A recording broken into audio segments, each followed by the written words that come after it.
if they just introduce you, and then we'll wave and smile beautifully, and sounds great. behind our masks, and we'll be here for any in-person questions.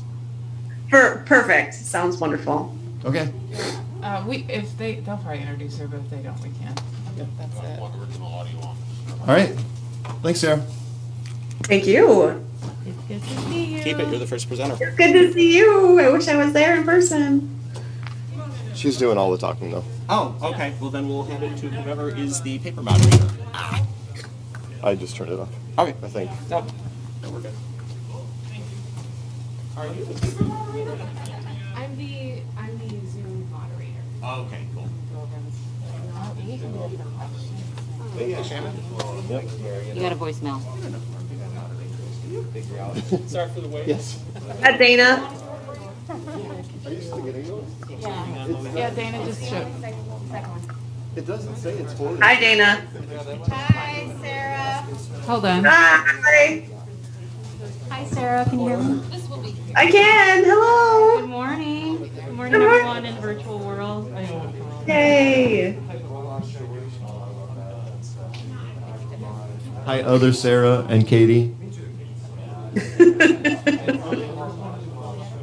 Oh, Juliana. Good morning, everyone. Thanks for coming this early. Yeah. Sarah. Hi, Sarah. It's nice to be included. Hello.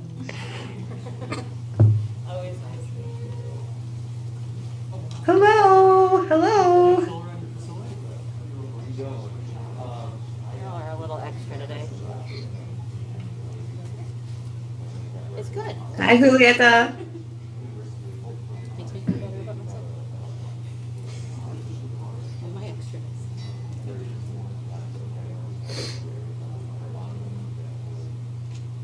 But yeah, it was someone who might need something today. It's Mike, yeah. Okay. It's a new member that just showed up like late last night. Is Sarah doing virtual? Or did she check in? What's the last name? Are you Jackie Bowman's gonna moderate, right? Sarah was And just happened, and she's laying down on the ground, getting her some rest, but she won't be able to moderate, at least not in the beginning until. So if somebody can fill in for her, collaborators, Shannon. Okay, maybe. Okay, and Jeff's right there too. Okay, and now I'm gonna get ice for her. So. Yeah, thank you. They'd have to be ready. That's what I'm saying, like, it was someone in the registration. Sure. Do other Yes. Yes. Okay.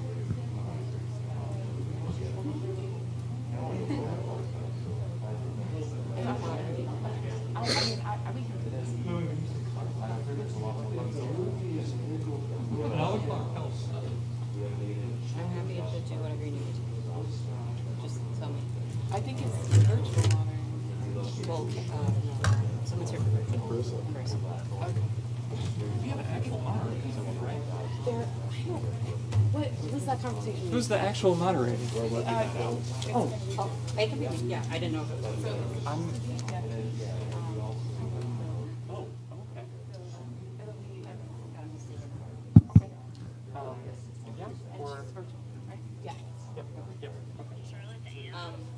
Okay, I'll come over somewhere. I'll get you a microphone. I can use Any of those mics in the booth should be. that one then should be fine. We're gonna, I guess our moderator is right in. Okay, you are well on. Yeah, you know more than I do. I'll give you something. What's that name?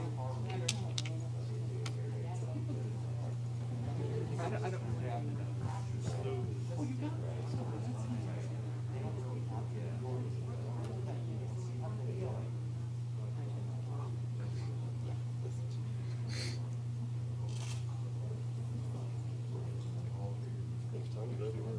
I'm ready.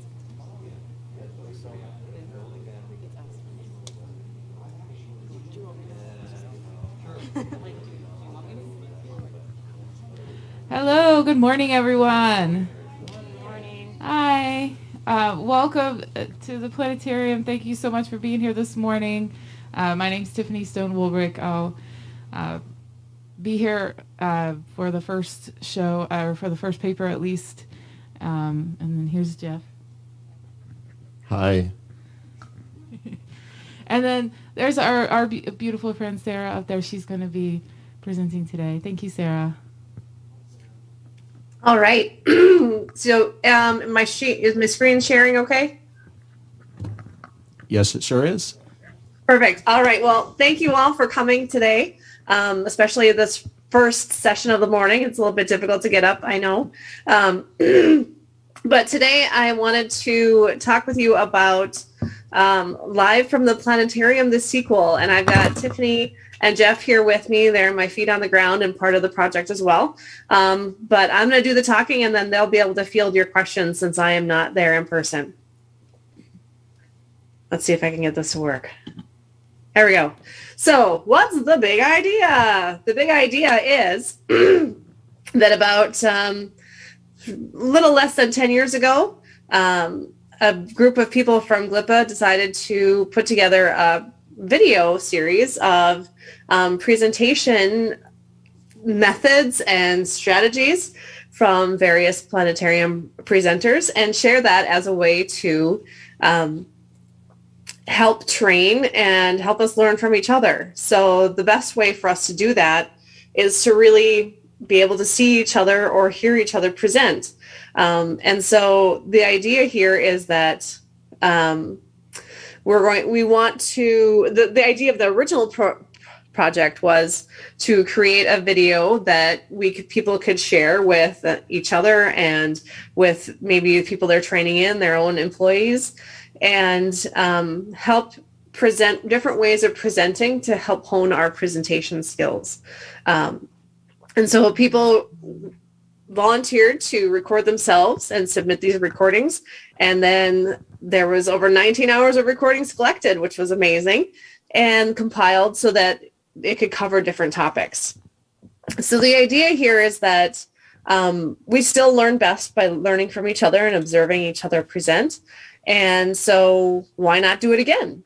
We've got more people, new people in the planetarium field, and everybody would love to learn from each other, but it's not very time or cost effective to go and visit other people unless you're in a very close knit group where there's a lot of planetariums in your area. But people don't have time for that kind of stuff. And so being able to share videos is one of the best ways to do it. So here is a clip. You might recognize these two fabulous people. But here's a clip from the original program that's showcasing a couple different methods. So I'm going to go ahead and play this. Next up, we're going to watch April go back in time with the Star Machine when an audience member asks to see something that's already set. There's a big square that makes Pegasus. Actually, we're going to back up here. This is not what you're going to see out in the real sky. This is the Earth rotating backwards for a second so that we can get Pegasus, the flying horse. See his big wing over here? Okay, and then there's her front legs, and there's a head. I like the way how April states that she's going to move the sky backwards so she doesn't confuse her audience. Definitely.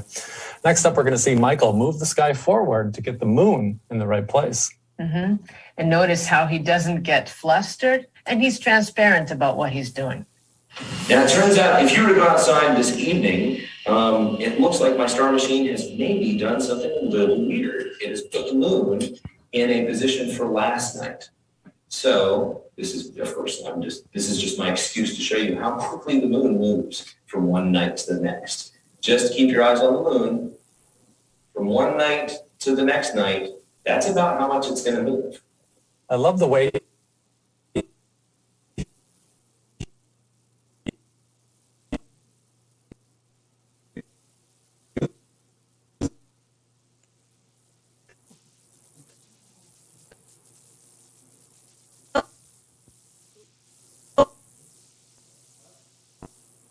topics covered, and you find this on the website. It's available to anybody. And so there's a lot of different ideas here, but there are some topics that maybe we'd like to have covered.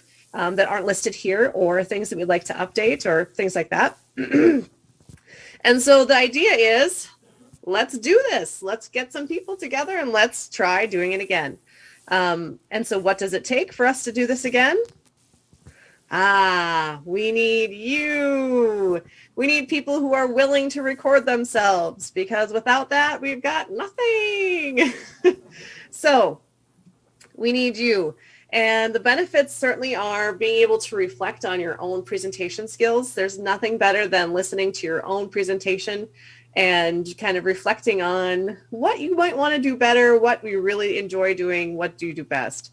You can share this with others at your institution. Like if you have staff that you want to train, you can share it with them. You can take this opportunity to share something that you think you do really well.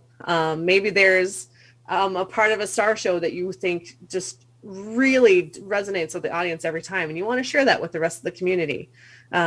Just tips and tricks that you've learned along the way. Maybe somebody can learn from your mistakes. And then for other people, obviously learning from other people, learning different ways to approach a topic, different ways to handle situations and things like that. So training, of course, and just, professional development, making yourself a better presenter. So right now we're at number 1 here, and we're just trying to get the word out. We're trying to find out who is interested in doing it and what kinds of things they're going to need in order to accomplish this. So I set up some Jamboards. This QR code will take you to the Jamboards, which will give you an opportunity to get some feedback. There's some questions there about what topics you'd like to see covered, what things you would need physically or whatever in order to be able to accomplish this, and what roadblocks you might see along the way. And of course, this link here will take you to the original Live from the Planetarium video. And that's it for my spiel. This QR code will take you to a very brief survey for you to sign up to participate. If you want to record, or if you want to be maybe on the other end of things where we can get some help with video editing and things like that, just make sure that you go ahead and sign up and let us know that you're interested in being a part of this project.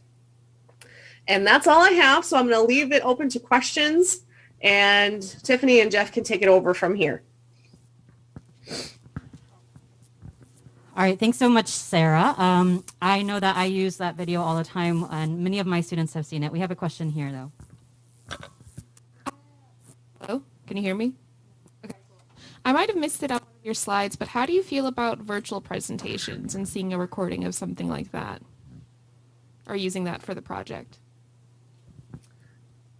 I would say that that's probably very valuable, because we're all kind of transitioning to doing probably both. So yeah, in my mind, the more the better. So if you provide that type of thing, then we can provide that in the video, or we can maybe set up a series of videos where we cover different things. The more material we get, the more we have to work with. All right, we have another question here.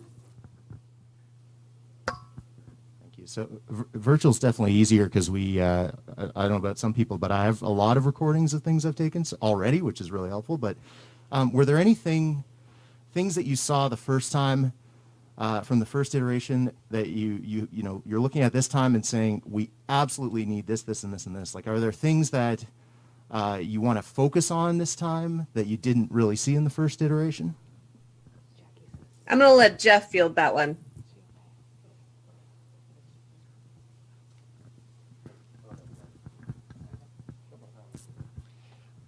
I don't think there was anything specific that we're looking for, but if there's something that you feel like you would like to highlight, like a certain tip or trick that you would like to pass on, those are the types of things we're looking for. So there was another question, how about integrating another language? I don't know that from my perspective we would have the scope to handle that. But I know Sarah's mantra is the more the better. This is Tiffany. I'd like to add to that. This is the time to, if you have these ideas, I think they're great. Share them. Would that be the Jamboard, Sarah, that you would share that on? Yeah, so share these ideas because this doesn't have to just be one episode. It could be multiple if we have the support and people are wanting to contribute in those ways. That would be wonderful. This is Chuck Buter. A question: what were like the top 3 common thoughts that you guys have, or tips, or recommendations, or patterns that you saw that you could share with us from your experience of looking over 19 hours of video? You got this, Jeff. Well, one of the things we learned was that, and maybe you could kind of see in the clip that Sarah showed, was that we don't have to actually see the presenter in order to learn from the presenter. And it's a challenge to have a situation that lights the presenter and doesn't light up the planetarium. We are looking at repeating some of the technology that we had last time. We had a camera with an infrared illuminator. And if we can, still find, okay, I know I can find that camera.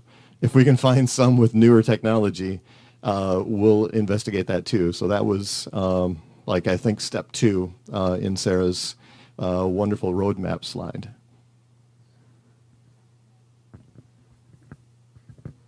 So last question here.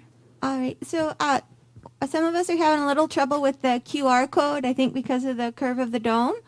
So is there another place to get the links so that we can contribute? Because this is a great idea, and thanks for doing it. You know what?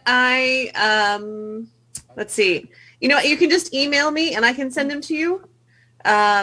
Otherwise, I mean, I'm happy to share the slides in any way that if somebody has a suggestion that could get them out quickly.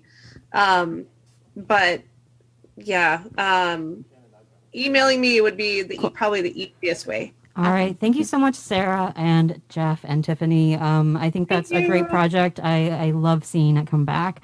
So we're going to move on to let's thank them again. Yay! We'll move on to our next talk from Shannon, which is why I had you keep the microphone there. And Denise and Stacy talking about world building on Mars. All right. Can you hear me?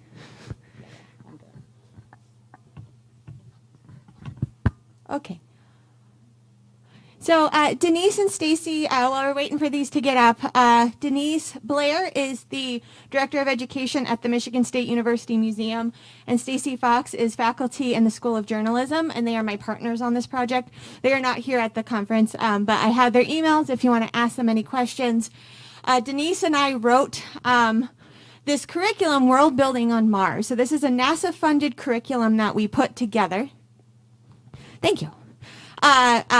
This past year in response to the pandemic, and you'll see that as I go through it. And then Stacy's role is we had students build and create communities on Mars, cities on Mars. And so Stacy actually took their ideas and their drawings and turned them into 3D models, and I'm going to try to show you one of those. So Steve might need to actually be the pilot on Mars for me for that one when we get to that point. But she's an artist to do. So she took all of their cool ideas and brought it to life. So it's not working. Next slide. Thank you. So this is a curriculum that was based off of a 2018 after-school program that the museum did. They brought us in with our portable planetarium for one session. But overall, this curriculum focuses on Mars and urban planning. So we had students learn about Mars by making observations from NASA-based images and data. And we also had them think about urban planning. If we're going to send people to Mars and we're going to build a city on Mars, we need to think about how we're going to do that and lessons learned from Earth as well. So it's sort of a really nice combination of science and also exploring the world around them so they could think about their environment, and that helps with supporting their STEM identity. One is someone who can do science even if they're interested more in drawing and art, or engineering or something like urban planning. And it also gives them ownership, and it helps them make observations around their own world in order to apply it to some future idea of where we might take humans. And we designed this to be flexible. So this whole grant program was in response to the pandemic. So we were trying to make a virtual version of this, but we wanted it to be evergreen and work post-pandemic.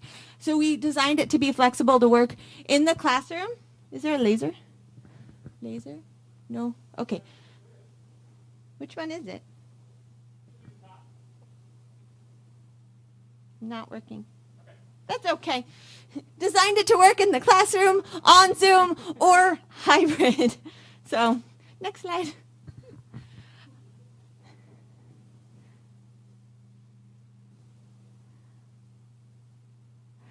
All right. Can we get the next slide? Thank you. So this is an overview of the curriculum. We split it up into 3 weeks plus project time. In each week had 2 45-minute sessions, and each one was split in half into a Mars component and an urban planning component. It does not have to go this way. This is just what worked really well with our pilot groups and their schedules. But I've kind of focused in on some of the big important things. So for the first week on Mars, we wanted them to make initial observations of the environment. What was there? Start thinking about what are the resources there that we might be able to use on Mars. And we wanted them to also think about what do you need not only to survive on the planet, but to thrive. So it's food, shelter, water, all of that good stuff, but also entertainment, communicating with your family. Shampoo, that came up a lot with the kids. And so we wanted them to think about how do we live happily there. And then on urban planning, we had them think about their neighborhoods and how they're planned and how they're structured in such a way that it sort of helps flow traffic or resources are in different ways. And we introduced them to the National Map software. So we're trying to give them a real software wherever we could. Next slide, please. Oh, thank you. Okay, is it working now? So for week 2, we started thinking about the resources that were on Mars. So we gave them a nice big overview of Mars. Thank you very much. Now I have it. And what do we have there? What could we potentially grow there? And what infrastructure would we need to support that? And what would we still need periodic missions for to do supply missions?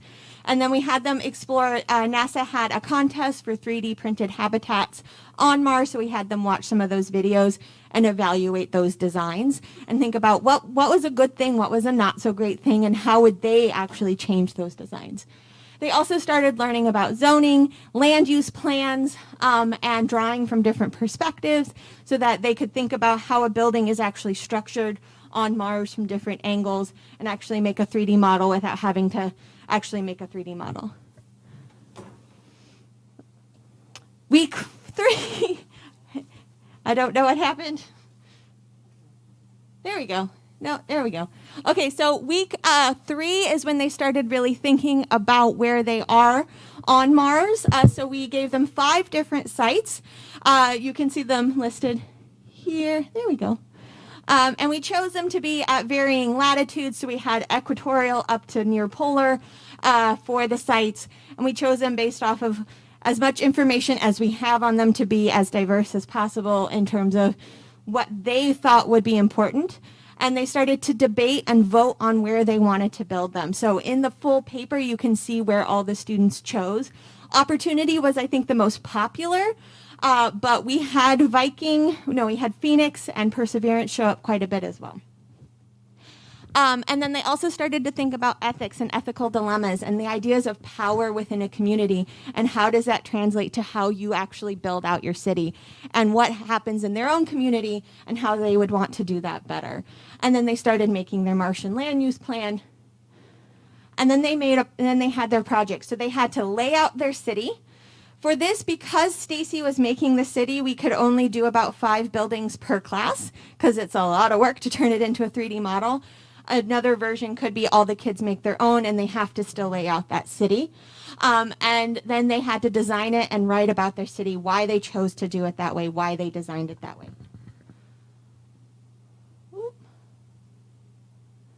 So we did pilot this, and like I said, flexibility. We wanted this to be as flexible as possible. So we did this with a suburban private school with 5th and 6th graders and 7th and 8th graders, which was in person. We did it with an urban public school with 6 sections of 8th graders that was entirely virtual. And we did it with a rural public school and an after-school program with 9th to 12th graders.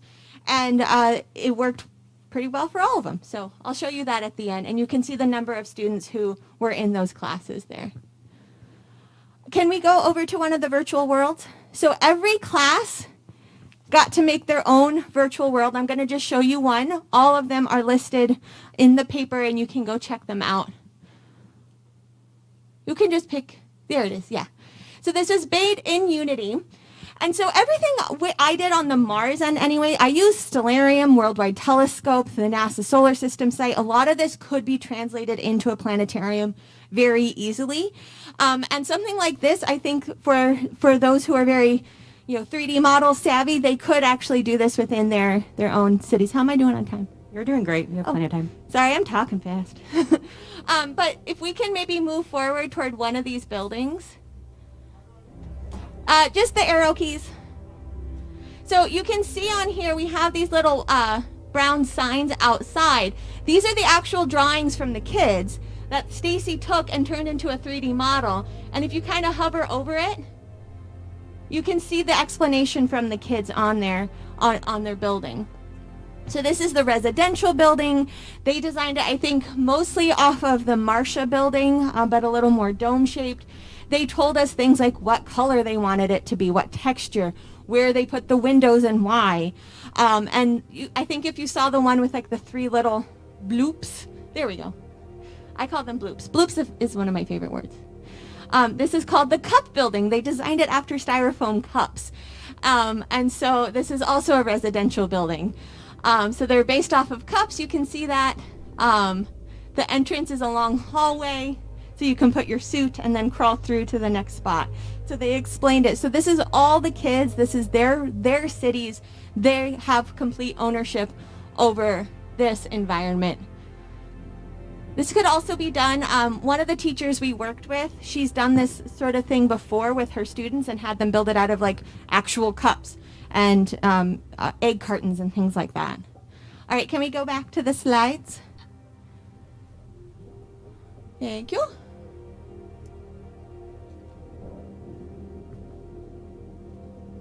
All right, so we did do evaluation. We had an outside evaluation company come in. They're spec associates based out of Michigan. Great to work with if you need someone for a grant project. And so we asked them knowledge questions, and there's more of the evaluation in the paper. But you can see that Mars, in general, they did a little bit better on the questions around Mars rather than urban planning. But they did pretty well. But there's definitely some room for growth here in terms of helping the kids explore these concepts a little bit more. And we also talked to the teachers. We did focus groups. So again, we worked with teachers working with kids from 5th grade all the way up to 12th grade.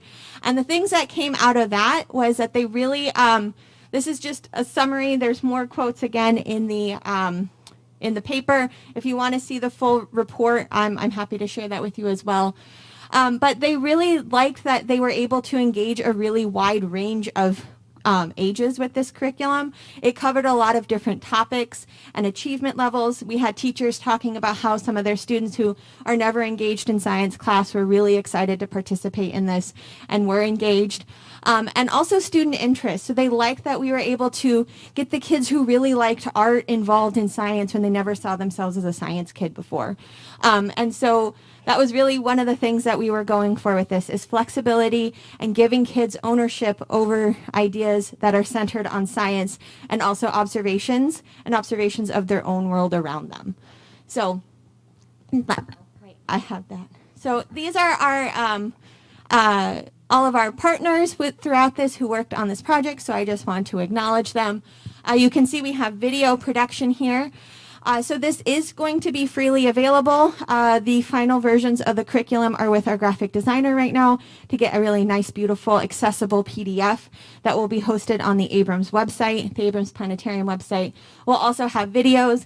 So we made videos for the classes to kind of help out with some of the teaching on this. So we're going to have versions of that can either be used to be shown to the students, or teachers can use that as a guide to teaching it in their class, however they want to do that.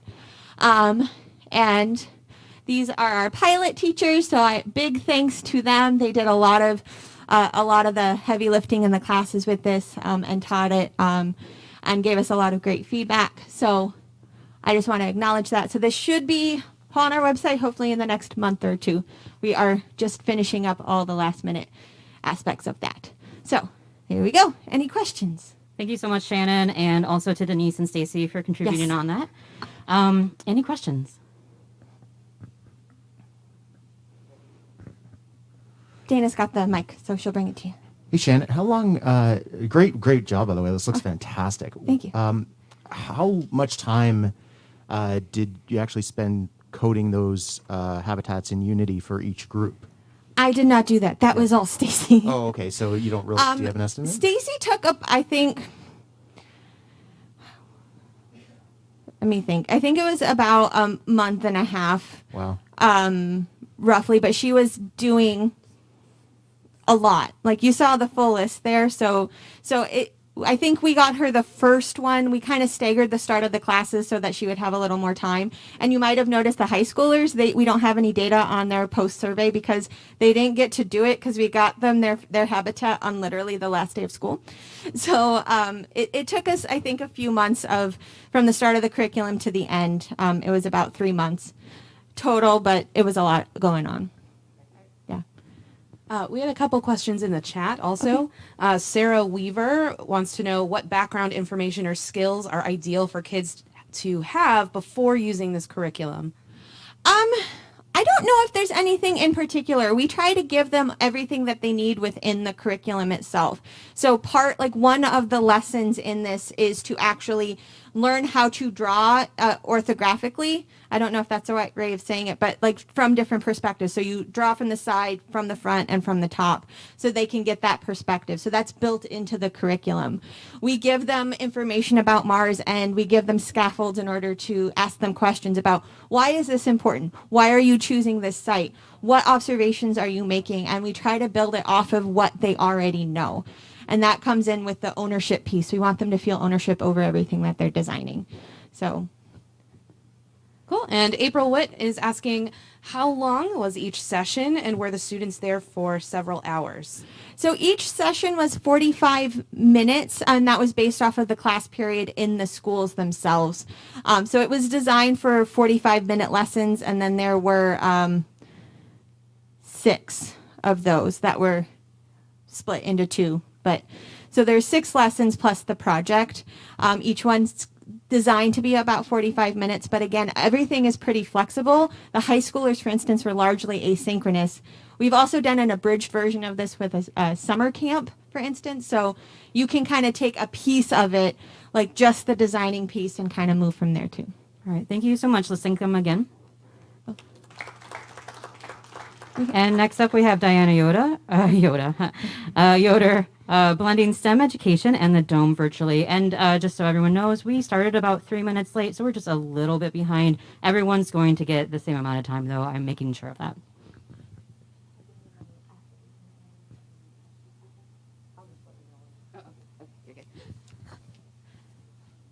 Let me practice with my laser pointer. Haha.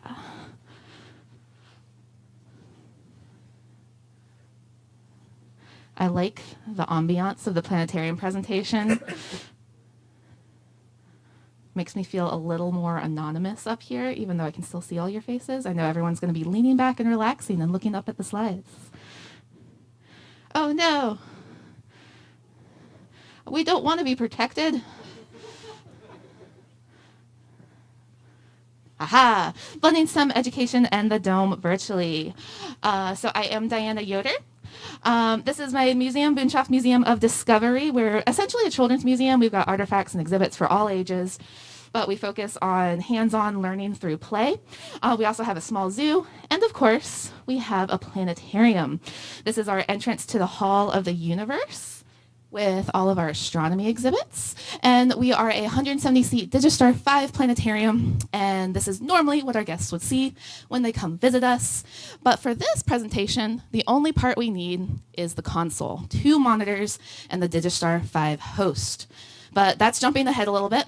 First, we need to take a trip and imagine ourselves back to March 2020, when we were all sent home for an undisclosed amount of time, told to work on projects that may or may not happen. We had no idea what we were doing. We weren't allowed to see the public. We had to come up with ideas that would bring in revenue, all sorts of things changing every second of every day. And lots of brainstorming happened. There were lots of good ideas. There were some bad ideas. We sifted through the good and the bad. And one of the best ideas to come out of it was a new program. I and a team member, oh, there we go. Diana Yoder, and oh no, Courtney's not showing up. She's really awesome.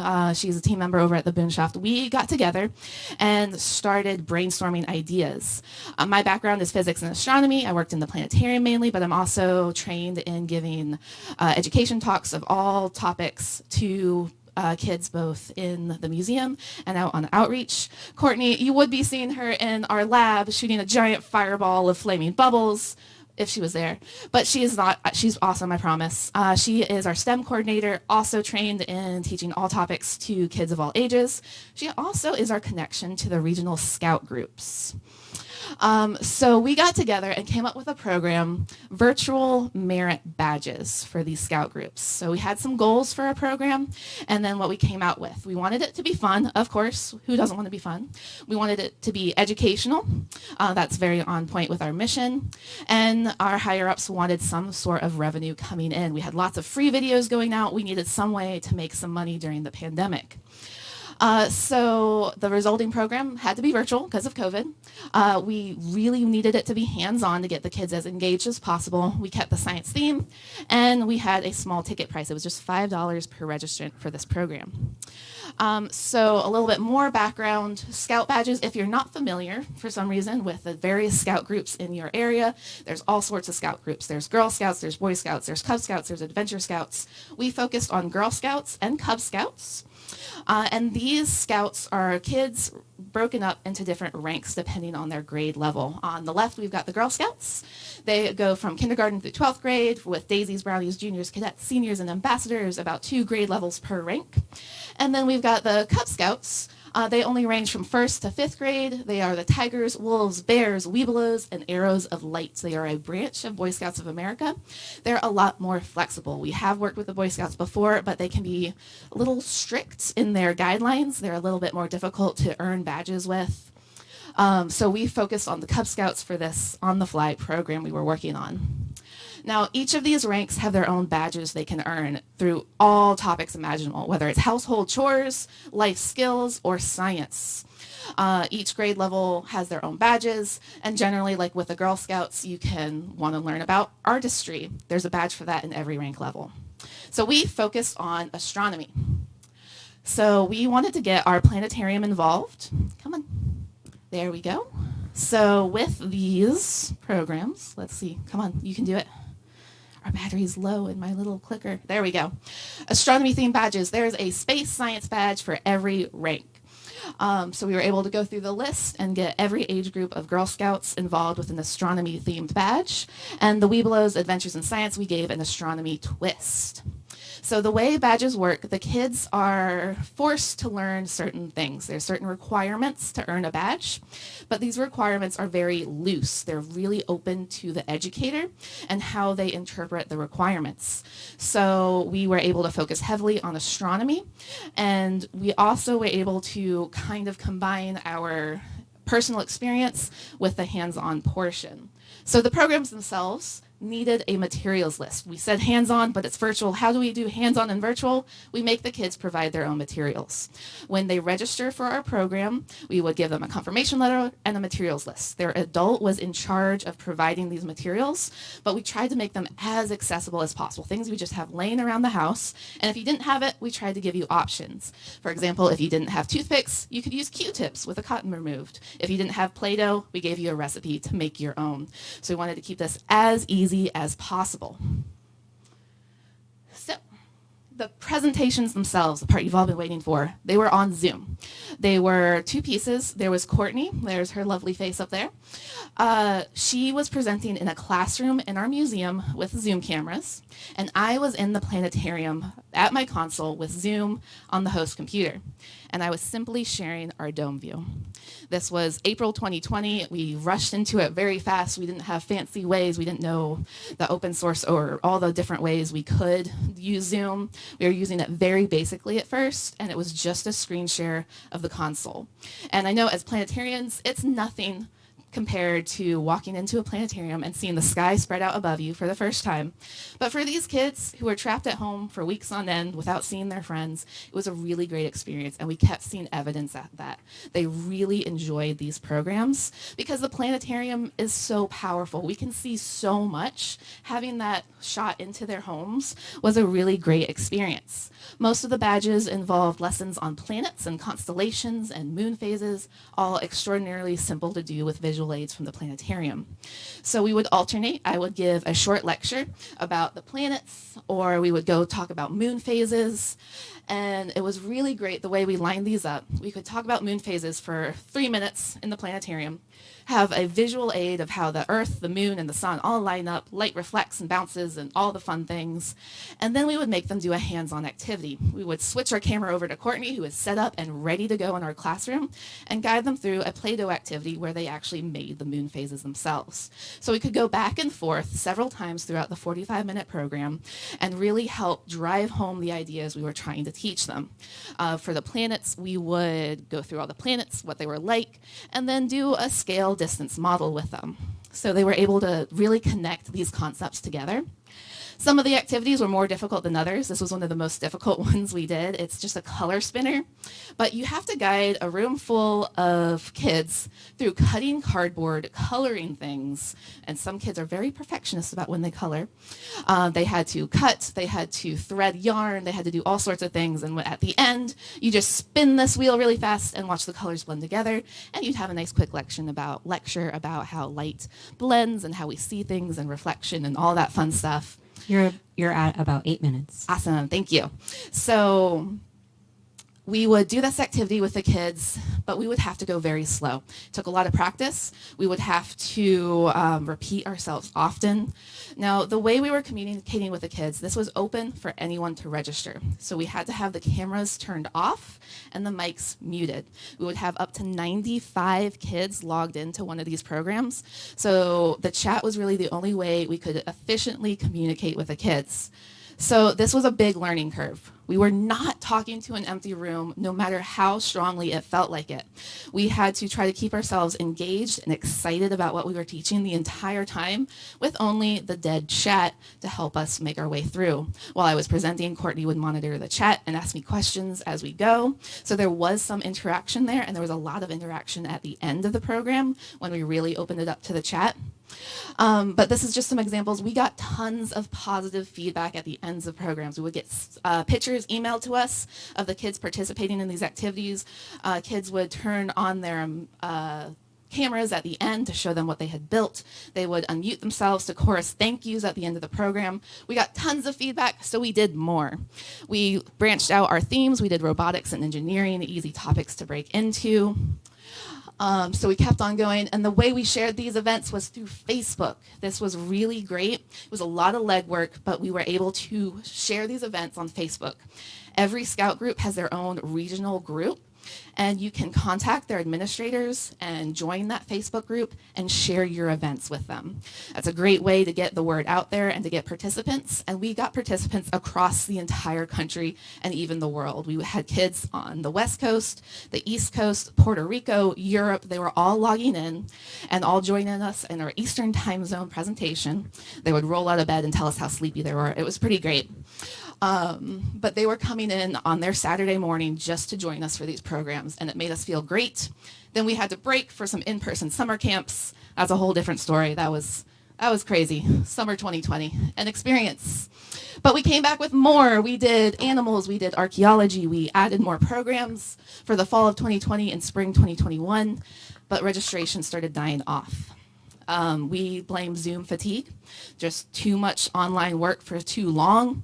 So we stopped pushing the events when we started getting about 12 participants per event instead of 95. But we still offer them on our website. Any troop can book a private event with us, either virtually or in person. So we're still doing these. We want to do more. You can find out more information on our website here about our programs. But apart from that, we would always end with a roller coaster ride just for a fun experience.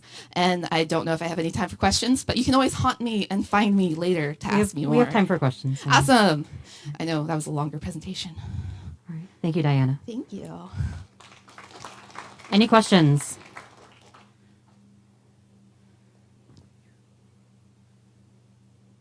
I know that gives me a great break to drink my water because, one slide, yes. And let me bring the mic around just for the virtual participants. Aha. We have about 2 minutes for questions. Oh, perfect.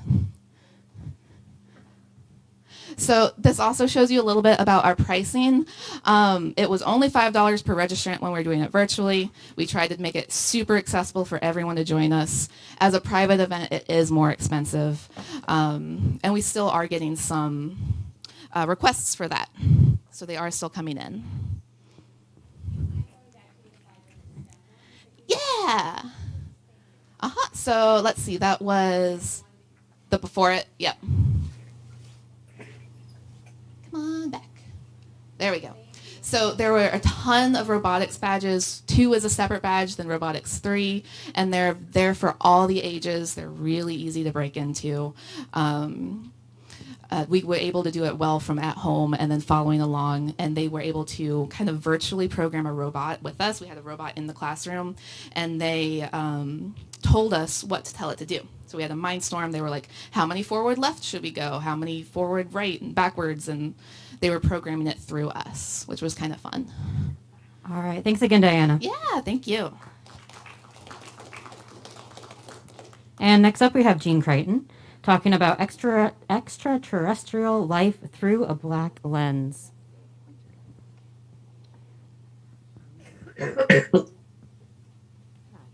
Testing one. Can you hear me? It doesn't sound live. Testing one. Yeah. Okay.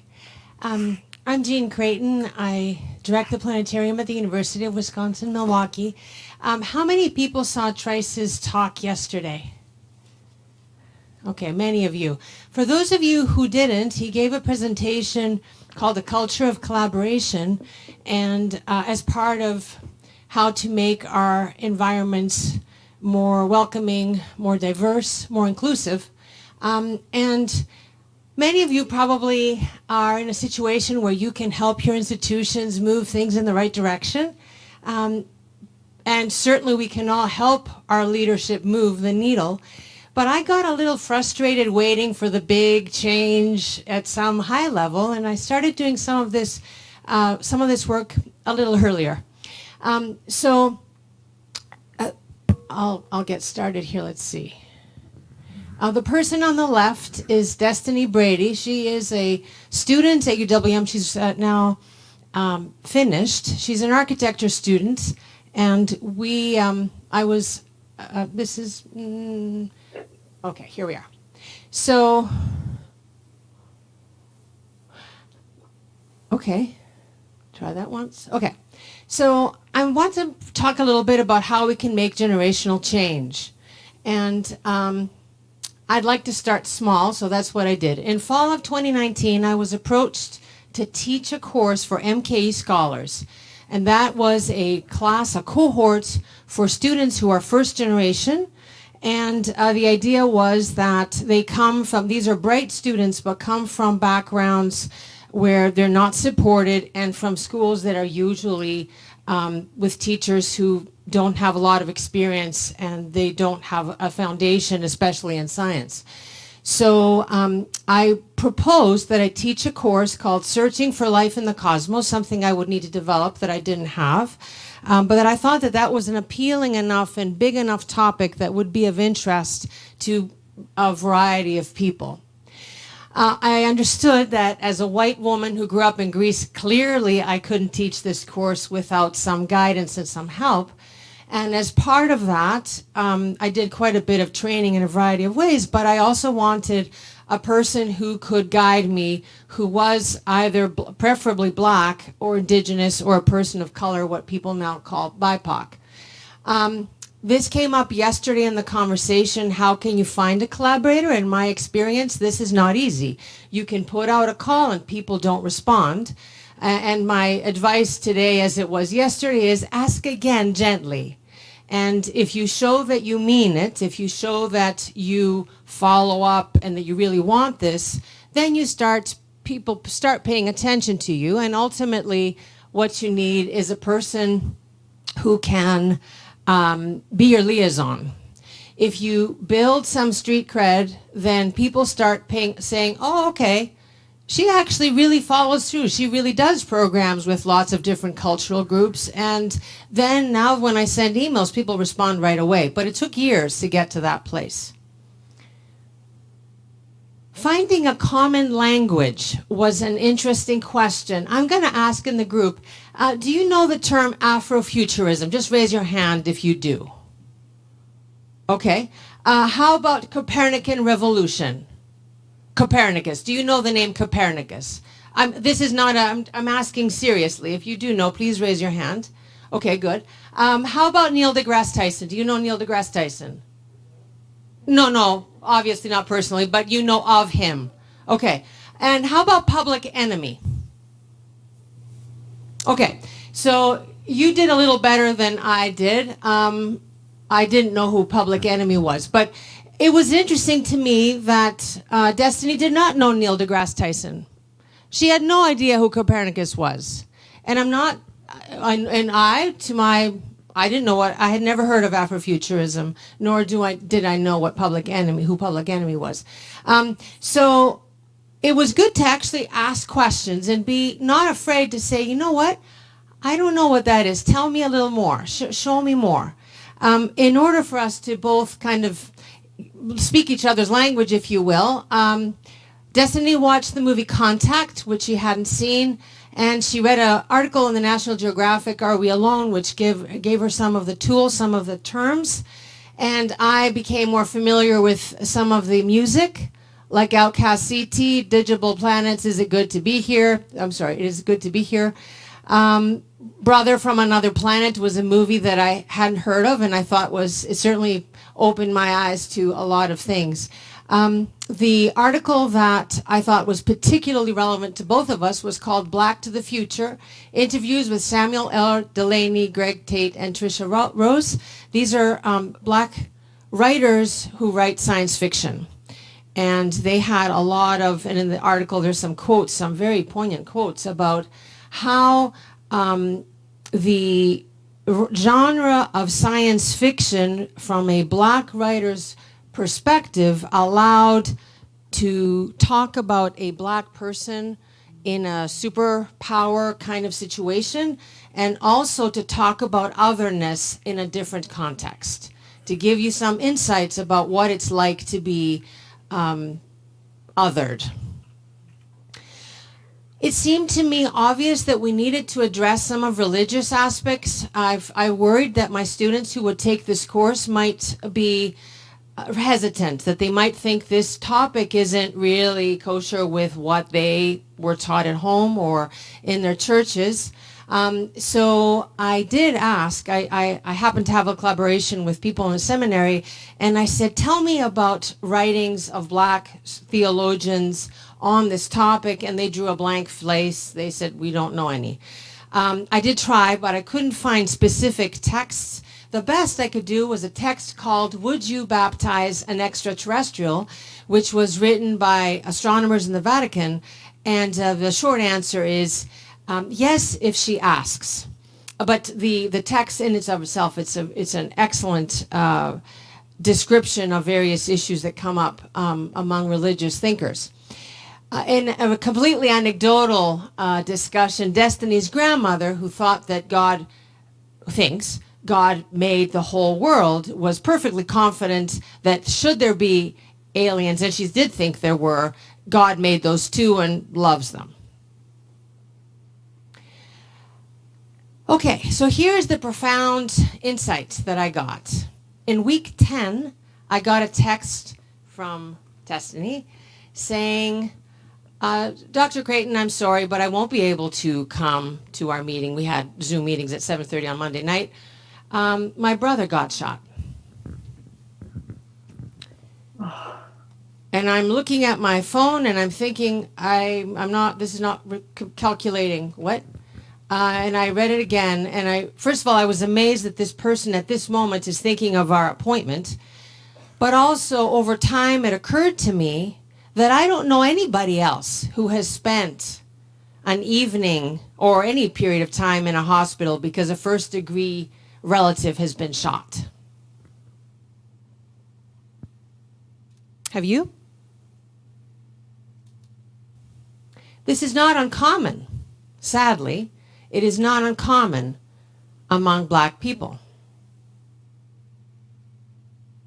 That was a moment of a wake-up call for me, because to hear it on the radio, I mean, while this project was taking place, there was a lot of Black Lives Matter movement. This was all happening. But to see it on the news somewhere else, there's a distance to that. Of course, it's important, you understand it, but it's a different thing than having somebody you work with, someone you know, send you a text like that.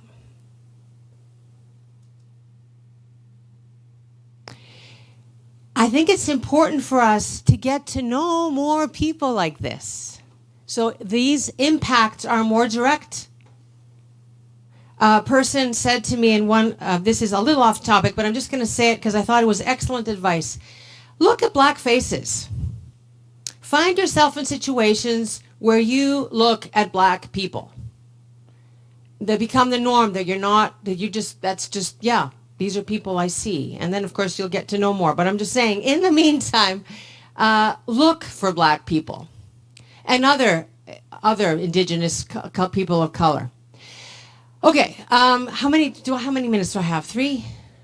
You have about 1 minute. And 1 minute. A couple minutes for questions. Okay, thank you. I'll just say that the teaching of the course had. I'm not going to talk about that. If you want to talk to me, if you want to ask me, you can ask me. The thing I didn't expect was that 25% of my class was Muslim, so I added in the materials that they read, I added articles about the Quran and how the Quran addresses extraterrestrial. I was a little surprised that the Quran embraces the concept of extraterrestrials. I'm just saying. So, and that made a noticeable and immediate change in the attitude of my Muslim students in my class toward the class overall. That they said, oh, okay, and now I'm free to embrace this, because before they were hesitant. The conclusions I'm going to stop here with. Lived experiences of BIPOC people can be significantly different than our own. And we should listen, support and advocate for them. But I do think that having small projects like this, where we work on things together, is a way to build that collaboration, that culture of collaboration that was so compelling with Trice's talk yesterday. So I'm going to ask you to think about how can you make your spaces, how can we make our spaces more inclusive? In my life, in my career here, I've seen our people in our GLPA have gotten less male, of more a variety of ages. So that's been a wonderful transition the last 13 years I've been coming, 14. But I think we can certainly move the needle in the diversity in terms of our racial backgrounds and perhaps religious backgrounds too. So maybe we can think about how we can be part of that solution. And with that, thank you so much for your attention. I'll be very happy to take questions. Thank you so much, Jane. Thank you.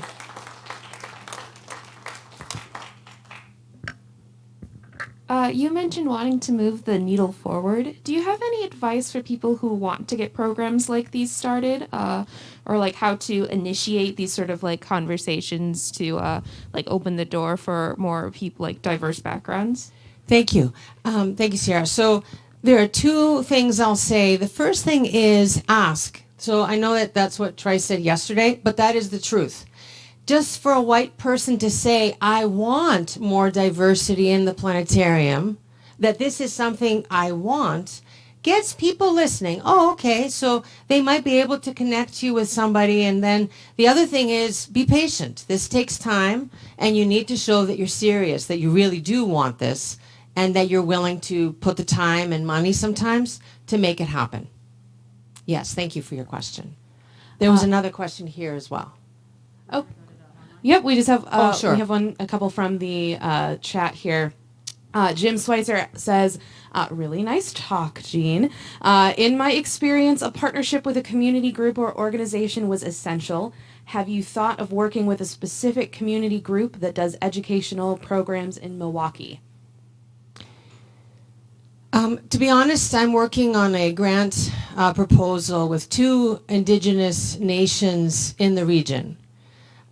So are you saying to talk with schools? What do you mean by organizations? Let's see if he says something. Can you hear me? Yes. Yes. Okay. Hi, Gene. That's terrific. Hi. No, I mean, at least in Chicago and New York, we've had these community-based organizations that deal specifically in neighborhoods and with specific kids, and they're usually ethnically based. And we were extremely lucky in University of Chicago to have groups that worked on the South Side, and that was the only way to really expand things. So they're sometimes called settlement houses. The Jane Hall Settlement House here in Chicago was a model for it. I'm sure there are places like that in Milwaukee. Yeah. We're starting to talk with the Girls and Boys Club. Right, exactly. That's precisely right. So we're I know talking that with the Urban League in Chicago, the Urban League runs what's called the Black Churches groups, and they teach and tutor kids on Sundays after church. So I'm sure Milwaukee is very similar to Chicago, and that's where the real leverage comes. Thank you, Jim. All right, so we're going to move on to we have one other question here from the chat. What advice do you have with programming on intersectionality instead of looking at Black, Indigenous, people of color as one group? That's from Julieta. I wouldn't. So I think you're right. You can't do all of that. So that's why I focused on Black in this particular case for the research that I did with Destiny. The indigenous groups we're working with are they have other specific needs and wants, so you have to honor them. You do try and you work with groups individually, but I do think, based on what Tri said yesterday, having a certain culture of inclusiveness can mean that you can work with multiple people simultaneously. That we are respectful and inclusive. Go ahead, Mark. I just wanted to ask about Destiny's brother. Is he okay? Thank you for asking. The text, of course, says yes. He is recovering. Yes, so he's out of the hospital, but it took months and surgeries for him to recover. And I think he's 21. But yes, he is doing much better. Thank you. All right. Thank you very much for your attention. Yeah, thank you so much, Jean. And next up is Melanie Eisenbarger, Within Reach, Accessibility and Finding Community Through Planetariums.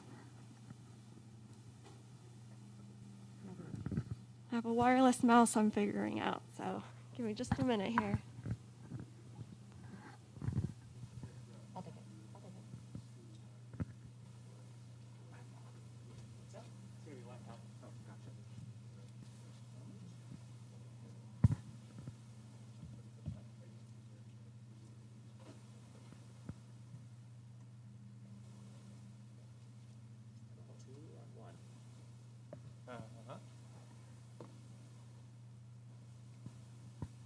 There we go.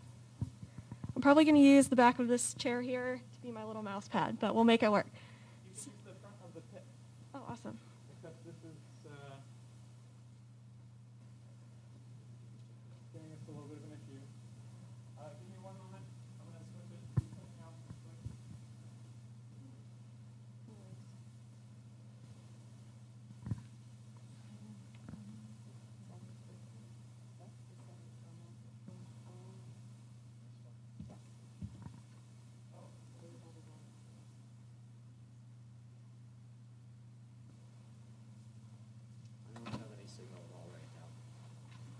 We were doing so well. There always has to be one person, right? And we did this, we tested it last night too, and it was perfect, we promise. Just not this morning.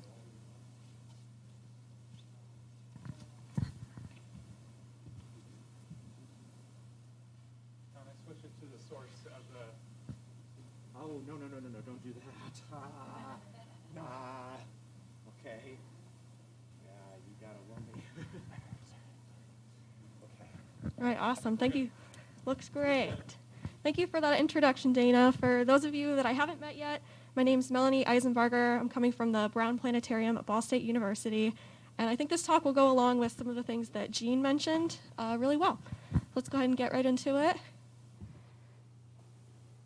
So I did present this project last year virtually at GLPA. For those of you that remember, there have been some updates and additions since then, which we'll get into. But for those of you that haven't, there are really three main goals of this research project. The first being to connect communities with planetariums, the second to connect planetariums with communities, and the last to connect planetariums with one another, like we're doing here. I do encourage you to scan the QR code or meet me afterward. There's going to be a lot of sort of self-exploration on this website where you can interact with it a lot more than I'm able to do in the 10 minutes that I have.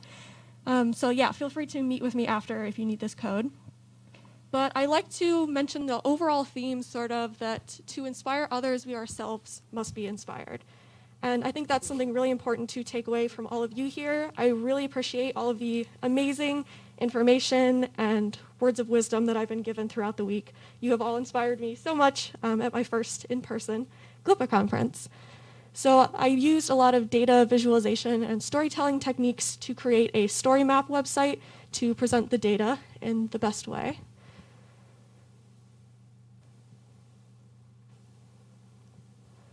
Yes. Seems like I do.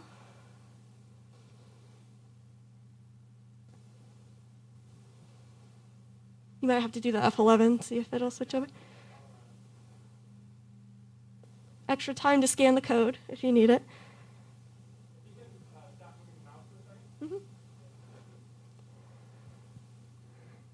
Melanie, the code isn't working on my phone, maybe because I'm in the back of the room, but you might just want to give people some time to get the address from the URL link area for the website. Yeah, it'll be in the proceedings as well if you aren't able to get it here and now.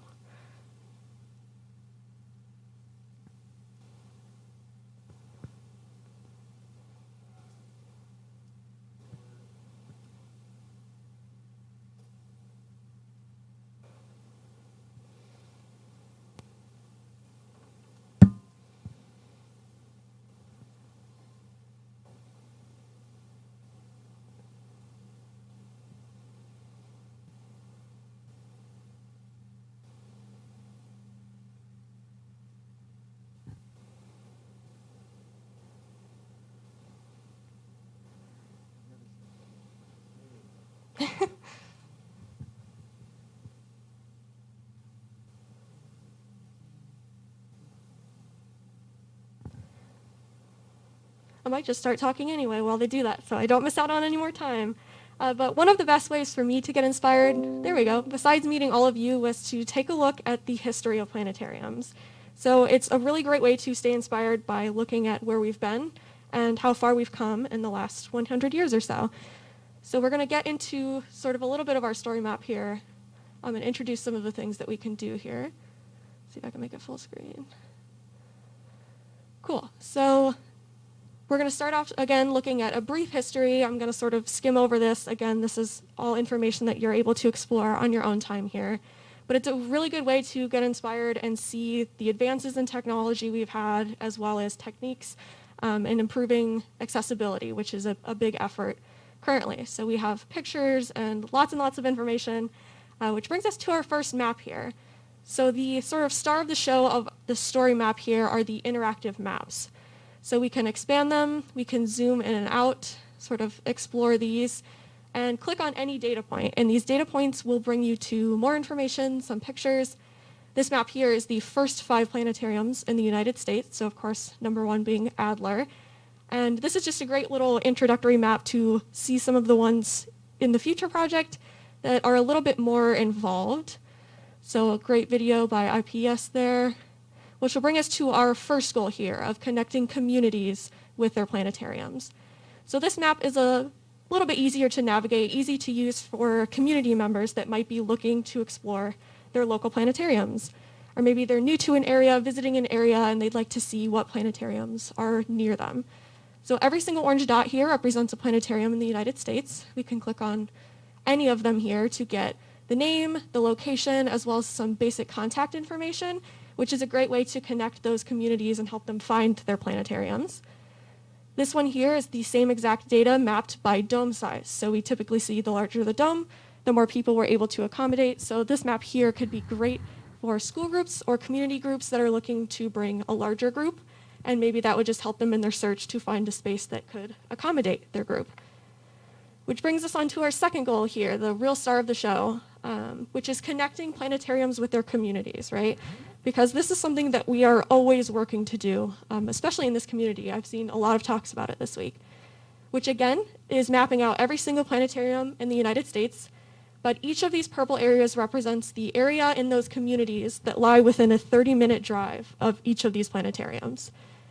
And not only that, but if we click on them, we can learn a little bit more about those communities to help us better serve them. There's some really great information here, again, that contact information, location, but we also can analyze these areas a little bit more.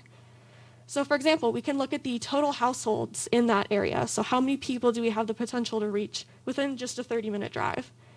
We have households with internet. So this can be a great resource when writing grants, which is a huge area of support for a lot of our facilities. And we have actually expanded this map to include all informal STEM learning centers in the US. That map is just a little bit too crazy to explore here, so we'll stick with just planetariums in the United States for now.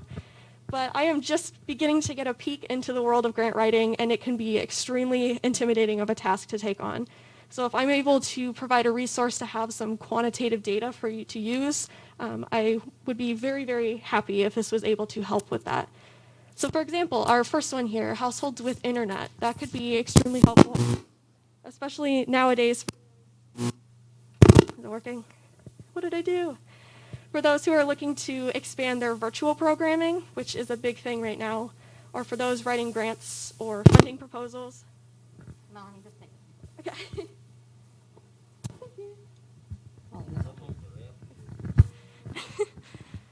Could be great for those who are working on expanding virtual programming and content, or those writing grants for Wi-Fi hotspots, which are a very popular thing right now. Because if we're making all of this great content and it's not reaching our audience, what's the point, right? We have to bridge that gap and open that line of communication from us to our communities that we are serving. Next up here, we have households with income below poverty level, which is a great one. I know a lot of places rely on ticket sales, but having this information would be great to maybe consider having a discounted price day or a free day, just so we have some, especially family community engagement opportunities to make our facilities more inclusive and accessible to everyone, which is always the goal. We have next households with one or more persons with disabilities, and this is a great one for not only eliminating barriers in our facilities, but having resources. So things like tactile resources and hearing equipment for hearing impaired visitors to increase our reach and make sure that we are providing an experience for everyone. Next up, we have owns or leases any vehicle, so maybe this information could help build a relationship between your facility and your public transportation. So again, step one is getting people into the planetarium. So same as getting our virtual content out to our communities. If we're in-person events, we have to have people in the planetarium. That's step one. So this could be a great resource for building that relationship. So smartphone kind of goes along with the internet. Maybe they have access to cellular data. And this last one, potentially the most important, is our diversity index. It represents the possibility that if we picked two random people off the street, they would be of two different ethnicities.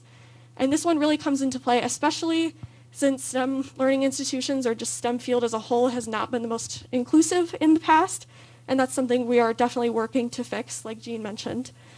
And this could be great for, we have the perfect opportunity, right? Just to include content with diverse characters in everything that we do. And that's the easiest way to just increase that visualization and seeing yourself represented in the science field. So these are all great ways to improve accessibility, inclusion, diversity in your facilities, and I hope this information is able to help you with that. Move really quickly here. Obviously, we have a lot of planetariums in the world, and it can be hard to stay connected. A lot of us have 1 or 2 person teams, and it can feel a little bit isolating sometimes. So it's important to remember we do have a community within ourselves as the planetarium community, and we can get together to inspire each other like you have all done for me this week. And we can celebrate things and our success, like the centennial of the planetarium coming up. And this last section is really about connecting planetariums and the people behind the planetariums, right? It's not some magic building. There are people working very hard behind them to do what they do. And it's very important to stay connected. So I have some quotes from a lot of people that might be here tonight or this morning. Who knows what time it is anymore? And representing, I hear the word community a lot, friendship, which is a good one with personal relationships. We also have some quotes about the actual work environment itself. And I hear a lot of support, collaboration, those kinds of words there. And this last section here is just really for me as a new planetarium professional, really emphasizing that there is no right or correct way to enter the planetarium field and that everyone can do it their own way. Finding meaning, of course, staying inspired here is a big thing, this great document by the IPS. Again, you'll have to explore a lot of this on your own, but a huge thank you to all of you for inspiring me this week. A huge thank you to Dana Thompson for her guidance on this project and literally everything else that I've done for the last year. And a lot of this data was taken from Daniel Audion with WPD, so I appreciate all of his work. And I hope that I'm able to give you a resource that can help you just a fraction of the amount that all of you have helped me this week. Thank you. Thank you so much, Melanie. If you are looking for this site, and that purple map is just one of my favorite things. I could look at that for hours. Just Google Connecting Generations of Planetariums. It's written at the top left there, and you'll get to this site. So if we can just leave this page on just for a little bit while we take maybe one question. Any questions?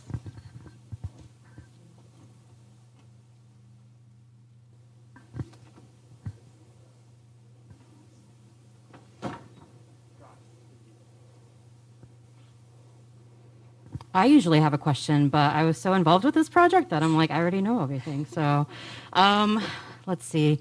Again, I just encourage you to check it out. The audio clips are really interesting as well.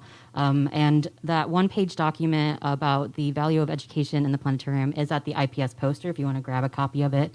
It's also available in Spanish, German, and French. Okay, if there's no other... Okay, go ahead. Was this like a thesis or master's thesis, PhD? What do you? So it was actually my bachelor's. So I graduated in May of this year. So it was a student project that has evolved since then a bit.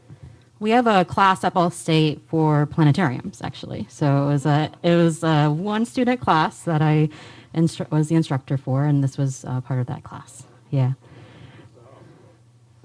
All right. Thanks again, Melanie.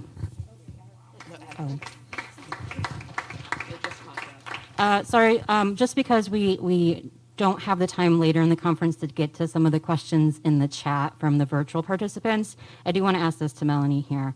Do you have any data on how many houses have school-age kids or only adults? That's a really good one. So we do have some information on the highest education level in some of these households, which could be a good place to start with that, but there are so many different analysis tools that we could only pick a certain number of them to get through. But yeah, in that new set of data, we have a whole section about the highest education level of members in those households. It's a little scary how much data you can pull from the households. I'm sure you can imagine that. All right, let's move on to our next presenter, Sally Brummel. And I'm going to let them go ahead and just share their screen and introduce themselves since we're running just a little bit behind. But we have a break after this, so no rush. Thank you. Is my audio level okay? We can hear you great. Okay. All right. Well, yes. Hi, I'm Sally Brummel. I'm the planetarium manager at the Bell Museum. We're at the University of Minnesota in St. Paul. I want to thank everyone at GLPA and at the conference, everyone who worked really hard to give us this virtual opportunity to present. It's been a great experience. So I really appreciate it. But today I'm going to be talking a little bit about the Whitney and Elizabeth Macmillan Planetarium's foray into inner space. So there is a growing body of research on teaching astronomy in planetariums, which many of you here in the planetarium at the conference have contributed to. And it suggests that immersive environments have positive impacts on learning, attitudes, and thinking around STEM topics. But there, as far as I know, there isn't a lot of research on whether there are similar benefits when showing non-astronomy content. So we got an opportunity to use this topic of inner space to give us a chance to investigate how biology programs might be successful in the Dome. And we did that with our show, Mysteries of Your Brain. It is the second original Bell Museum production. And we led the project, we guided the content, we had advisors, scriptwriters, science experts, but all the visual and audio are thanks to the wonderful digital production department at the Moorhead Planetarium and Science Center. So we were supposed to debut it in June 2020. It was delayed only a little bit, which is not too bad, all things considered. So it started showing just a little over a year ago. And the project was funded by the Richard M. Schultz Family Foundation. It wasn't just the planetarium show, but it was also bringing immersive experiences into the other areas of the museum and also do some evaluation on them. So our show, Mysteries of Your Brain, it's an animated adventure that explores what makes the human brain so special. So the tour guides on this journey are a curious girl and her crow companion who take audiences zooming along the paths of neurons and show a close-up view of how human and animal brains differ and experience illusions on a grand scale. So some of the takeaways are to learn how your brain makes you, and ultimately how we have the power to change our brains. So when we wrote this proposal, which was actually before the museum opened back in 2017, we had a couple of questions. So how does the immersive inner space experience lead to increased motivation? I think I've been inventing a new word. I've said it every time in practice, motivation, but motivation, engagement, and learning about science. And in particular, are there noticeable impacts when you have the show in different audiences? But how can you really reach all those populations when you can barely reach any population? So we had to make some changes. Right now, we still aren't taking our portable planetarium out on the road. We haven't had school groups since March of 2020. At the time when we did this evaluation, we were still only open at 25% capacity, or 30 seats, and we were really constrained to who chose to come to the Bell Museum on a regular day within our regular hours. So we did do some thinking about, well, given all those changes from how we really thought we'd be able to do the evaluation, what do we want to learn? What is it reasonable for us to learn? So we changed to try and get an idea of what really is the interest in non-astronomy shows from the Bell visitors, as we've been hearing and showing a different variety of shows in our Fierce Views Open, and we're seeing people buy tickets to the astronomy shows more than the non-astronomy shows. So why exactly is that? What is that really happening? And then we took the opportunity to see if the show meets its learning goals, and also continue to do some of that investigation on how the immersive quality of the Dome makes a difference. So our evaluation was back in May and June of this year. We had 9 free shows for our members, also paid for their parking, which is very important to our visitors. And so even with just 30 tickets available for those shows, we had 136 adults and 59 children come and see the evaluation shows. And we had a lot of tools that we used, asking questions in different ways. And we partnered with Aurora Consulting based in Minnesota to help us with this evaluation. And so I'll really just jump right to the results, at least the first one. Our evaluation began at the online registration. So we asked the person registering the group to look at the titles of our current shows And we asked, if you were given the choice to see any of these shows, which do you think you or your group would enjoy the most? So the shows we had running at that time were 2 astronomy shows. So Far Out, which is a live show written by our staff, A Planet for Goldilocks, which is Goto's recorded show, and Mysteries of Your Brain, and then Minnesota Water Stories, which is also written by our staff, and it is also a narrated show. And then we also asked an open-ended question why they chose that show. So the official result is people prefer to see astronomy shows. The 2 astronomy shows got the more votes, more answers than the 2 non-astronomy shows. But it was also good to see that a third of our visitors, at least who registered for the show, would come and see anything that we have to offer. So that was an interesting finding. And then after the show, we asked the groups, well, after seeing Mysteries of Your Brain, would you be willing to choose a non-astronomy show next time? And so the answer is mostly yes. About the same as before. Again, maybe about the third were like, we'll see anything you put on, which is great to know. Some people didn't really care for the non-astronomy show, and they don't want to come to another one after seeing Mysteries of Your Brain, which is fine. Fortunately, it was just a small number. So then we took a couple different approaches to seeing how Mysteries of Your Brain meets its learning goals, just simply by asking that question. We put the goals in front of the people and asked if it met them. And fortunately, we feel like we did a good job at that. Pretty well or very well was the overwhelming response for whether the people seeing the show thought that we were good at getting the point across. How does my brain work? How is my brain different than other animals? What makes my brain unique, and how can I change my brain? But also in post survey interviews, a lot of people talked about how both the adults in the group and the children in the group learned something that stayed with them and continued to talk about it, especially as a family, and be curious about other things about the brain work. So this show did a pretty good job with that stickiness of the content. So then we also did an attempt to see how watching this in a dome makes an impact. We weren't able to do a really good comparison. We couldn't bring in different audiences to see one see the show in the dome and one on a flat screen, or even show this group some content in a dome and on a flat screen to get those really good comparisons. But we feel like in the post show question, asking them, would this be better on the dome or better on a flat theater screen? Most people said the dome, and particularly getting their answers to them in their words. I feel like the show did a good job with that immersive sense.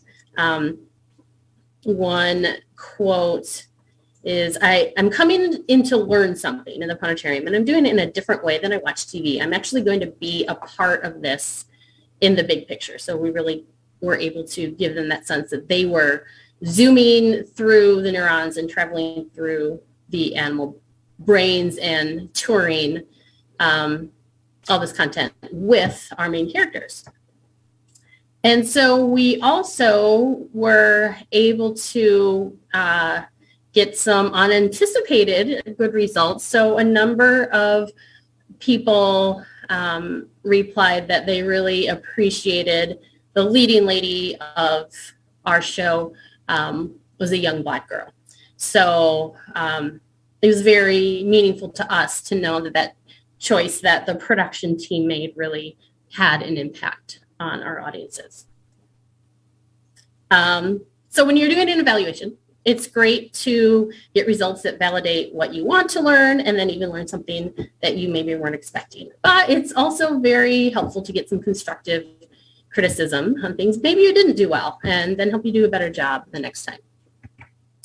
So we had some insight from not just this evaluation, but other people talking about the show, that based on the title of the show and the description of the show it did not seem very exciting. In fact, I had some of the planetarium vendors coming to visit, and I told them I would show them Mysteries of Your Brain. And one of them almost asked me, can you show us something else? They didn't seem to be very excited to see the show. And then in the evaluation, people used the words boring, cerebral, academic, and even gross. Now, this was all before seeing the show. So that obviously means we're not doing a good job selling our show to the audience. But the good news is after seeing the show, everyone said, hey, we really enjoyed it. So we're definitely going to be thinking about how we can better communicate the show's strengths. We've already changed the description. I realize, yes, it seems academic and gross based on how we were originally promoting it. And also using the description and images in our marketing to give people a better idea of what age group it's targeted for. Adults seem to think it would be more for adults, and their kids wouldn't like it. But really, I mean, just anecdotally, people love the show. We get adults laughing. There's a lot of great jokes. It's fun for all ages. So I think we just need to set people up to expect something like that. So in conclusion, we're really happy with the results of this evaluation. Again, I want to thank Aurora Consulting for working with us, and it will it gives us some good questions to be thinking about as we are continuing our production. I just wanted to show this image here, my favorite part of the show.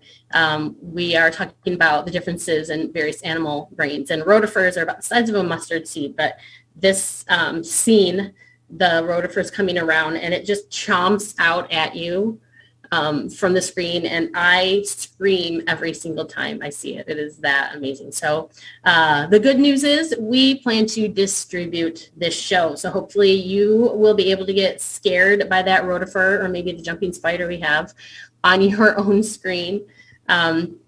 We don't have all the details worked out or a release date yet, but just keep your eyes out for when we announce that, or just be in contact with me. I'd be happy to talk with you about this. All right. Thanks so much, All right, Sally. that's what I have today.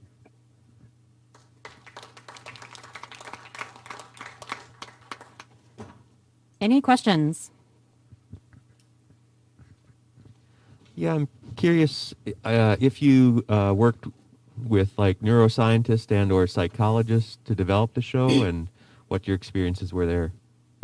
Yes, thank you for asking. I didn't mention that. We had a couple of neuroscientists here at the university in with us from the start, even from our kickoff meeting, coming up with our main takeaways.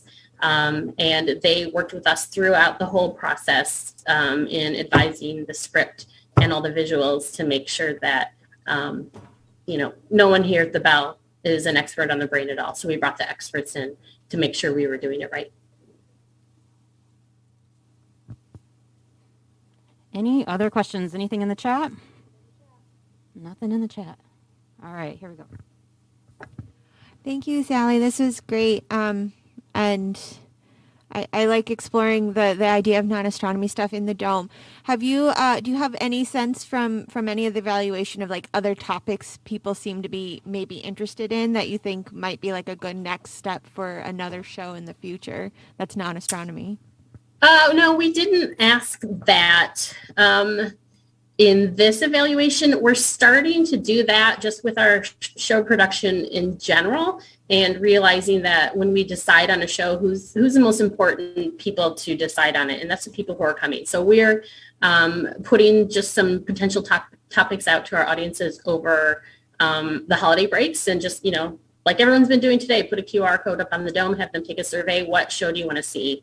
And I think our next potential show doesn't have anything that's really non-astronomy, but if we continue to do this, we'll start to gather data like that.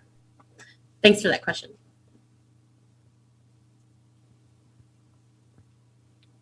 All right. Any final questions?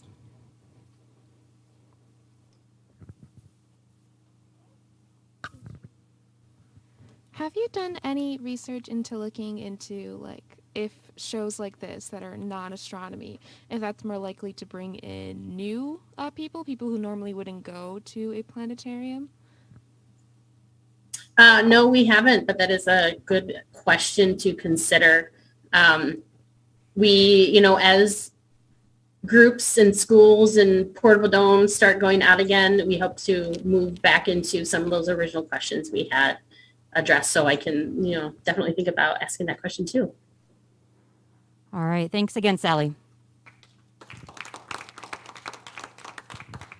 And we are now on break, and that's over at the hotel, over in the vendor hall. So make sure to check out the sponsor hall, and get to talk to who you need to talk to. Put your business card in for that 4K TV, whatever you want to do over there before it closes pretty soon here today.